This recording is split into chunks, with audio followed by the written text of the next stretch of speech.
everyone, and welcome to this Ielts lesson. So, before we begin, I just want to give a quick disclaimer. I am not an Ielts professional or a certified Ielts examiner or official Ielts instructor. I'm simply a learner who has been studying Ielts and learning different strategies, and I wanted to share what I've learned in the hope that it can also help other people who are also preparing for their IELTS exam. So the best part is that everything I'm sharing here is completely free. I also prepared a PDF study note for this lesson. So if you want a copy, it is completely free as well. You can find the link in the description below. And since I'll be posting this lesson into smaller parts, you can visit my YouTube channel if you want to watch the complete lesson and access the PDF. So if you find this helpful, I would really appreciate if you could like, share, or comment, and especially tell me what country you're watching from. So I'd love to know where everyone is joining from. I'm also working on a website that I hope will eventually provide free IELTS resources for everyone, especially those who are preparing for the exam but may not have access to expensive review materials. So with that said, let's get started. Okay, so if you can see, I'm sharing on my screen the PDF file that we will be having a discussion today. So today we're going to focus on one of the most common and honestly one of the most confusing question types in IELTS reading. So that will be the true, false, and not given. If you have practiced IELTS reading before, you may have encountered this question type and thought, this should be easy. I just need to find the answer in the passage. So I guess that's what everyone is thinking because I also have the same mindset when I first encountered this kind of question type. But then you see a statement and suddenly you're thinking, wait, is this false or is this true or is this not given? And that's exactly what we're going to solve today. I don't want you to simply memorize three definitions. I want you to understand the logic behind these three answers. Because once you understand the logic, then you can apply it to different passages and different topics. So by the end of this lesson, you'll understand how to identify which one is true, which one is false, and which one is not given, and how do you distinguish false from not given. So that is how IELTS uses paraphrasing to make questions more challenging and what strategies you can use during the actual exam. So let's begin. We have here the lesson outline. If you can see, if you look at the outline on your PDF, we're going to start with IELTS reading basics. So then after that, we'll discuss the three answers. We have true, false, and not given. After that, we'll focus on the most important distinction. That will be false versus not given. Because I think that is one of the most confusing part. Then we'll walk through several examples together and we'll also discuss some common IELTS traps, including paraphrasing, extreme words, and using outside knowledge. And finally, we'll finish with a practice passage and a complete recap. So we have here the core concept, the golden rule, the evidence versus assumption, the paraphrasing, and the extreme words. So as I've said earlier, it's very important that you really understand what the passage is all about. Because in IELTS exam, they really use paraphrasing. So it's very understand that you comprehend what you read. And then we also have to find, compare, and to decide. So can I prove the opposite kind of test? So you really need to understand what you read and you need to compare, and then you'll be able to decide if it's true, false, or not given.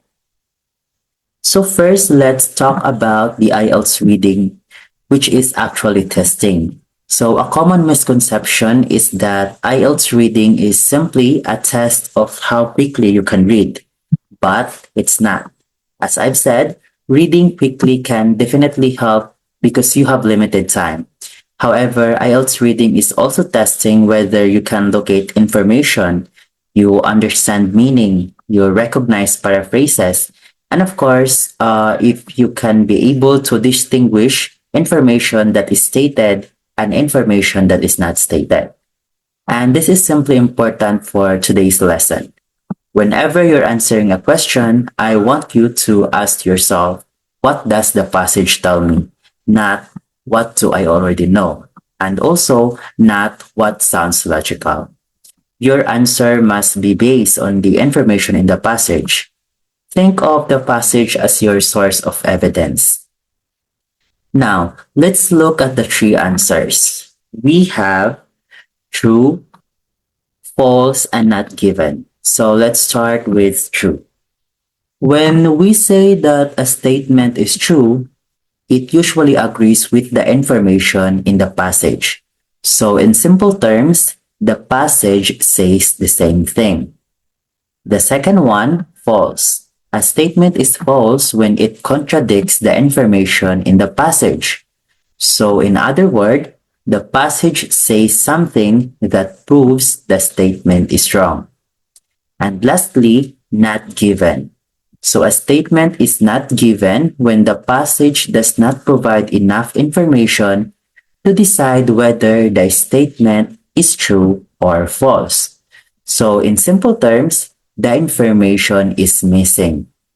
So remember these words. True, it means agree. So the information agrees in the passage. The second one, false. So false means contradicts. So this means that the statement contradicts the information in the passage. And lastly, not given is equal to missing. This means that the passage does not provide enough information to decide whether the statement is true or false. So we have here the golden rule. This is probably the most important concept in today's lesson. Remember that not given does not mean false. So a lot of students make this mistake. They think that if the passage doesn't say it, then it must be false, which is a big no. Let's imagine, for example, I tell you, John bought a new phone yesterday. Then I ask, John bought a black phone. Can we say that it's true? Of course, it's a no, right? Because in the passage, it does not say that John bought a black phone. It says that John bought a new phone yesterday. So of course, that will not be true. However, can we say also false? Also no, right? Why? Because I never told you what color the phone was. Maybe it was black, or maybe it was white, it was blue. We simply don't know. Therefore, the answer is not given. However, if I say John did not buy a phone yesterday, then that would be different because the passage says he did buy one and the statement says he did not buy one. So that's a contradiction. Therefore, that's when we say that the statement is false.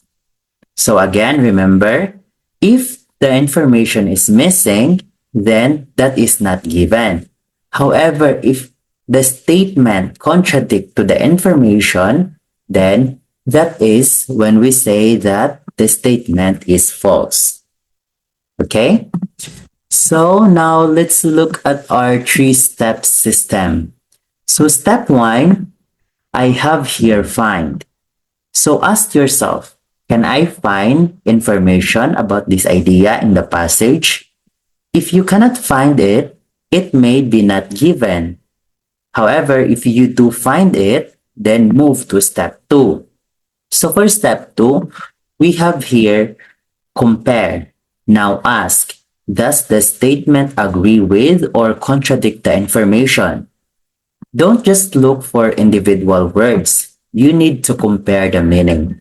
And the most important part, you need to understand what you are reading. Step 3, this is where you make the decision.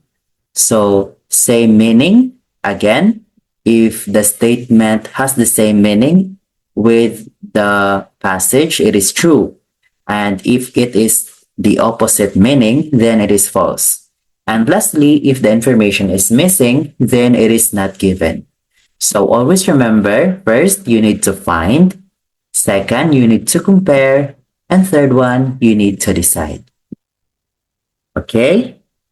Now let's move on with the most important distinction. Now we're going to focus on false versus not given because I think this is the most confusing part. Again, remember, when we say false, this can mean that you can prove that the statement is wrong.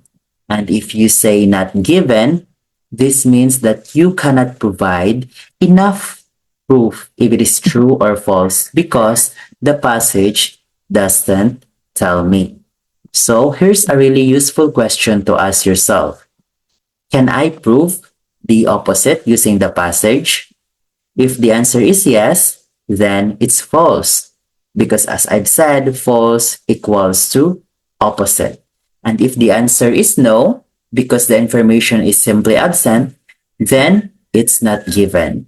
So that's just having the same meaning as not given correlates to, again, missing information. So if the statement contradicts with the passage, that is false. And if the statement is not given or missing in the passage, then that is not given. Keep that question in your mind because we're going to use it in our example. So let's move on to page number 2.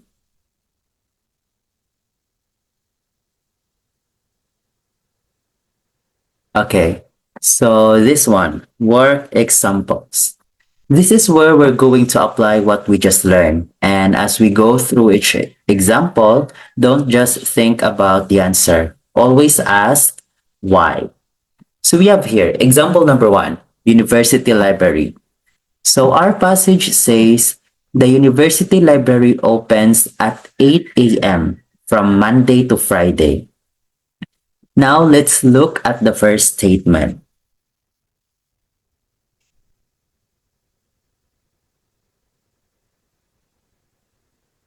Okay, now let's look at the first statement. The university library opens at 8 a.m. on weekdays. So that is the first statement, right? The passage says Monday to Friday here. The passage says Monday to Friday. And our statement says that the university library opens at 8 a.m. on weekdays. So the statement says weekdays. Are those basically the same idea? Everyone? Anyone? So yes, the library opens at 8 a.m. and Monday to Friday are weekdays. So Monday to Friday are weekdays. Therefore, the statement is true. This is also an example of paraphrasing because the wording changed, but the meaning stayed the same, right? So in the statement, it uses weekdays. And in our passage, it uses Monday to Friday. Okay? So now, the second one, the university library opens at 8 a.m. on weekdays. I'm sorry, the university library opens at 10 a.m. on weekdays. It says here 10 a.m. The passage says 8 a.m. Now, if you're going to compare, these two pieces of information contradicts with each other, right? Because the passage says 8 a.m. and the statement says 10 a.m.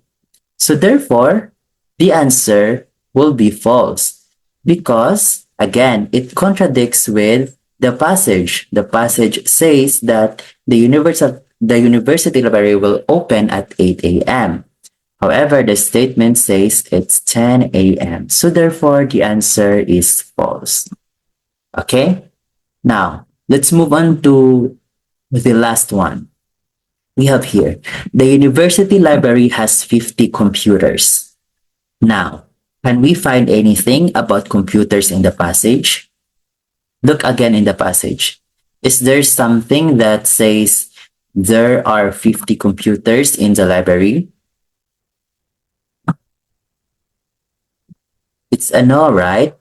So, however, does it also say that there are no computers? It's also a no, right? So we simply don't know. Therefore, the answer is not given because there is no mention in our passage that there are computers or 50 computers the university library had. So therefore, the answer is not given. So nothing in the passage tells us the number of computers. And that's the key difference when we talk about false versus not given. Because again, when we talk about false, it means that the the information in the statement contradicts with the information in the passage. And if we talk about not given, it means that the information is missing or not being stated in the passage. Right? So is that clear? Okay. So now let's move on to, right. Okay. I'm just going to erase everything to clear this one. Okay.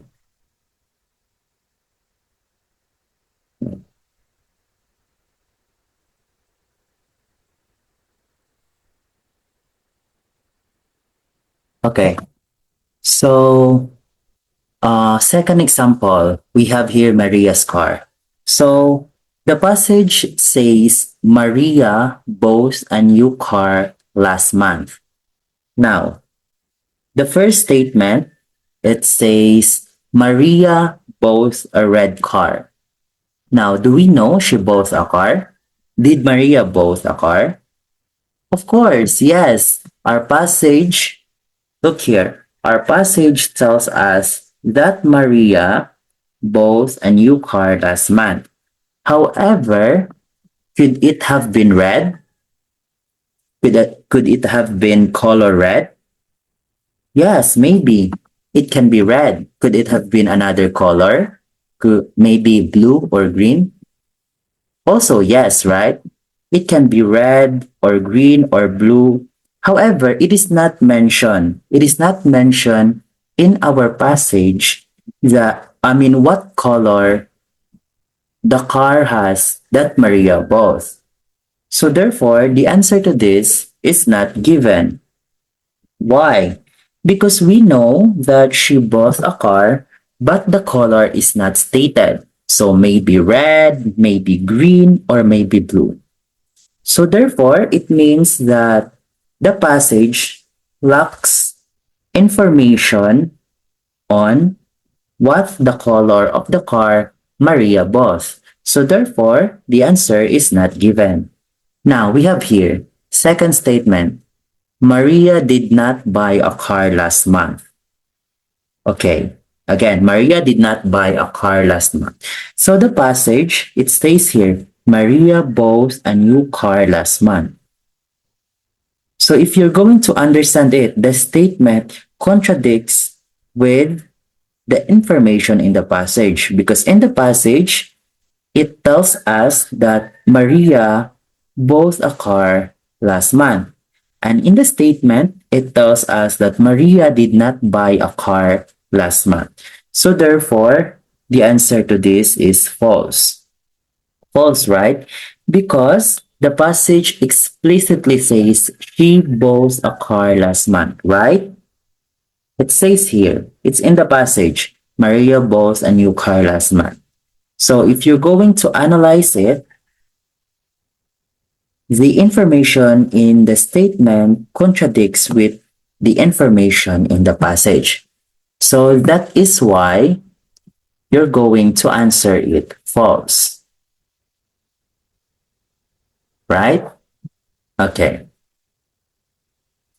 So remember this. The passage doesn't say it does not automatically mean false. Okay, so if the passage doesn't say it, it does not mean it is automatically false. If the passage give no evidence about the statement, so if for example, in our example number 2, it says here that Maria bought a red car. So since it is not mentioned, it is missing in the passage, then therefore you need to choose not given. So always keep that in mind. Now we have here example number 3.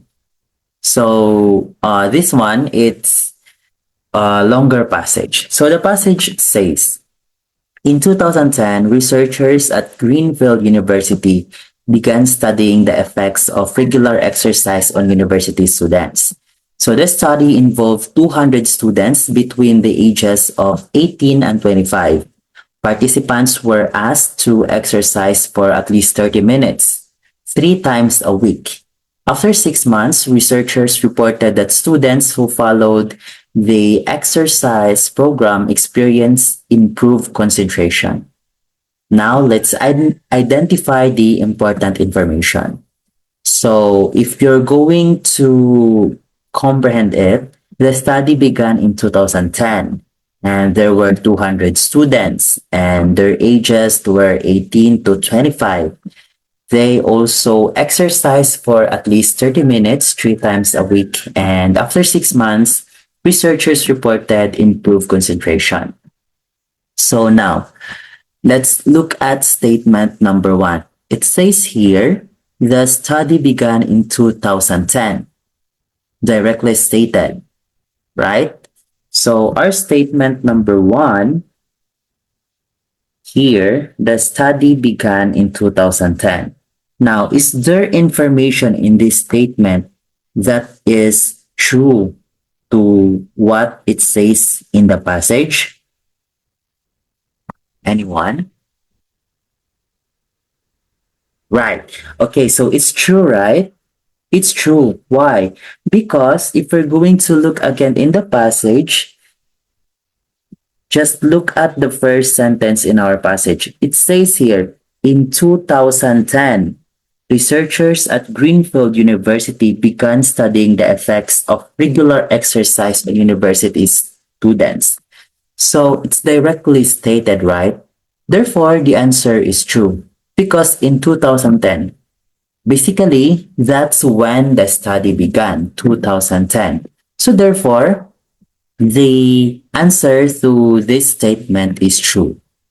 Now, let's move on to statement number 2. The study involved more than 300 students.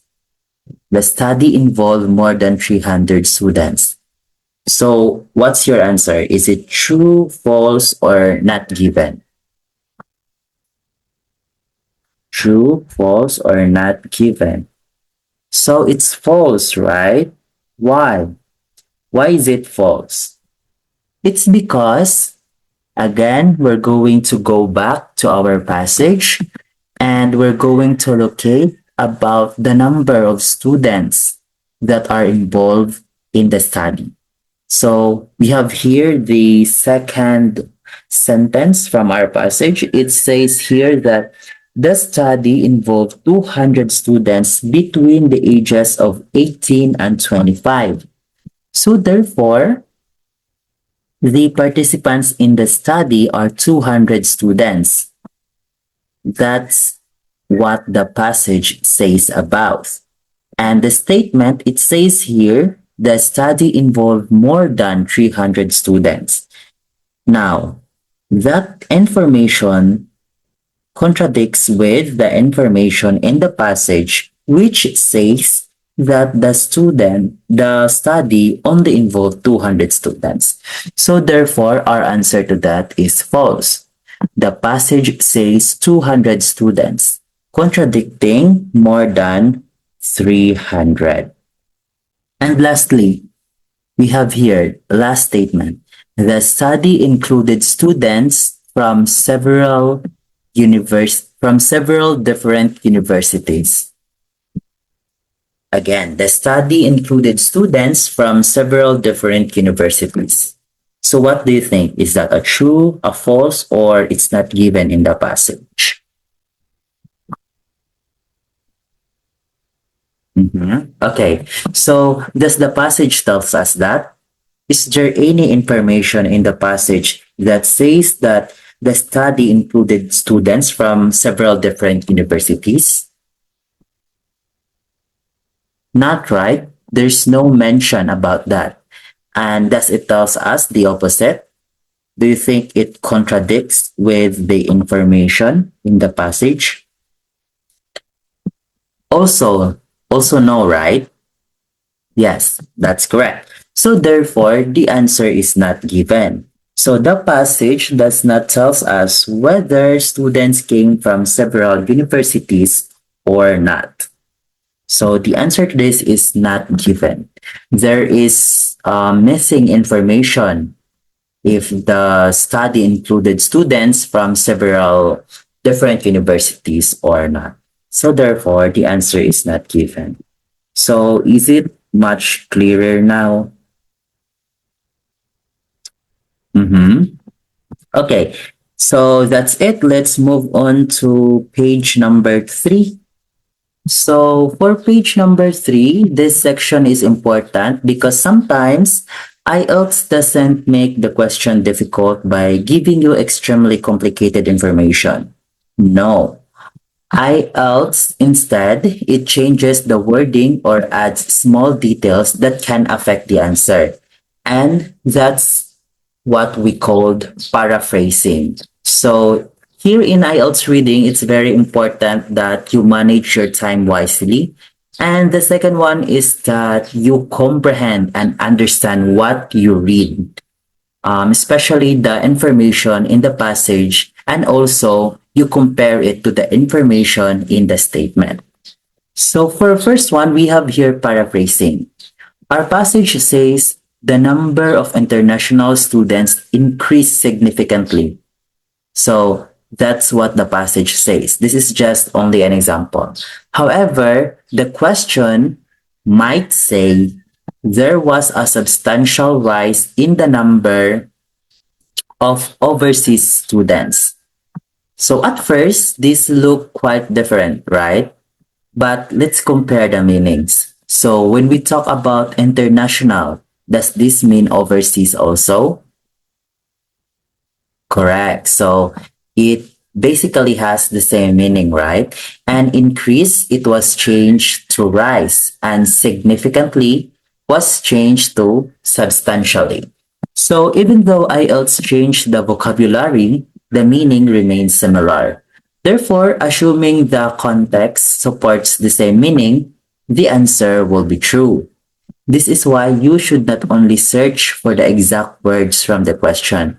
It is very important that you need to recognize paraphrases. So as I've said, based on our example, we have here increase was changed to rise, and sometimes words like decrease can also change to decline, or important to significant, children to maybe they can use young people, or international as overseas.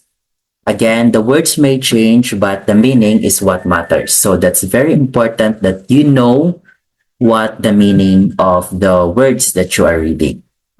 Now, we have the second one, extreme and limiting words. Now, let's talk about words that can be very dangerous in IELTS reading. So you need to watch out for all words like all always, never, only. Maybe they also use some every, none, or must, or exclusively. And why is that? Because one small word can completely change the meaning. So, for example, the passage says, some students improve their concentration. So that's what the passage tells us. Some students improve their concentration. However, the question says, all students improve their concentration, right? So the question says, all students improve their concentration. So some and all are not the same because some means a portion or a part of. It does not mean all. So all means every single one. So you need to not just look at the general idea. You need to look carefully at the specific words. So yeah, you need to watch out this kind of words or extreme and limiting words. Now we have the third one. Don't use outside knowledge. This is another major IELTS rule. Let's say that the passage is about blue whales. So maybe you already know about blue whales, like you already have information. Example that they live underwater, they can be found on the sea. That's great in real life and that's also real life. But during IELTS reading, your personal knowledge should not determine your answer. If the passage doesn't tell you something, you don't need to assume it. The passage is your evidence. So, you need to always ask yourself, what does the passage tell me? And not, what do I already know? This is especially important when the answer seems obvious because of general knowledge. Then let's move on to number 4. We have here false versus not given. This is a quick comparison. Let's compare them one more time. Again, when we talk about false, it means the information exists. However, the passage contradicts the statement. And there is enough proof that the statement is wrong. And the second one we have here, not given. So, for not given, it means that our keyword here is missing. So, information is missing. The passage doesn't give enough information. And you cannot prove that the statement is true or false. So, just remember, again, if false, it means that the evidence is against it. So, there is contradiction or opposite meaning to what the information provides in the passage and what information was provided in the statement. And not given, it means that there is no evidence either way, or the information is missing or it's not being stated. Then we have here the can I prove the opposite test. So if you're stuck between false and not given, which is very common, you need to ask yourself, can I prove the opposite using the passage? If yes, then the answer is false. Because again, false means that the information are opposite with each other. However, if your answer is no, because the information is not there, not given. So let's use Maria again. So earlier, it says that Maria did not buy a car. Can we prove the opposite? Can we prove the opposite to that? Maria did not buy a car. It's a yes, right? Because the passage says she bought a car. Therefore, the answer is false. However, if it says here, Maria bought a red car, can we prove it? Is there information about it? It's a no, right? So, we cannot prove that she didn't also bought a car, right? I mean, it says here Maria bought a red car. There is no information on what color the car that Maria bought, right? So therefore, the answer is not given. Because again, there is not enough information or there is missing information about the color of the car that Maria bought. Okay, so is it clear now? Okay, so now let's move on to the last part of our page. We have here the exam day step-by-step strategy. So let's turn everything into an actual exam strategy. So first one, you need to read the statement carefully. So understand exactly what the statement is claiming. As I've said earlier, it is very important that you understand what you are reading and not just simply read it. So it's very um, imperative that you understand what you are reading. Step two, you have to identify key information. So you need to look for names, dates, numbers, maybe places, maybe some nouns, some verbs, some adjectives, or some quantity words. You need to pay particular attention to words like some, many, most, all, only, always, never. So as I've said earlier, the extreme or the limiting words, so you need to pay attention to that. Then step three, you need to locate the relevant part. So you need to search for keywords, but also look for paraphrases. You don't have to look exactly the same sentence that is given to the passage because as I've said, Ielts can use paraphrasing. So remember, the exact words may be different. Then we have your step four, compare the meaning. Don't just compare individual words, but you need to compare the entire idea. And step five, that is where you get to decide. So again, if it has the same meaning, then it's true. If opposite, false, and if it's missing, then it's not given. And step six, the last one, do not invent information. So if the passage does not provide the information, then do not make an assumption. However, you may choose not given if it was not provided in the passage. Okay? All right. So now let's move on to the last page. This one is our final page. And this time, I want you to try answering before looking at the explanations. Right? So yeah, it's already, the answers are already there, but I mean, you can just try to understand the question and relates it if the information is there or if it's not in the passage. Okay, so our passage is about the Riverside Bicycle Sharing Program. So it says here, I'm going to read it. The town of Riverside introduced a bicycle sharing program in 2018. Initially,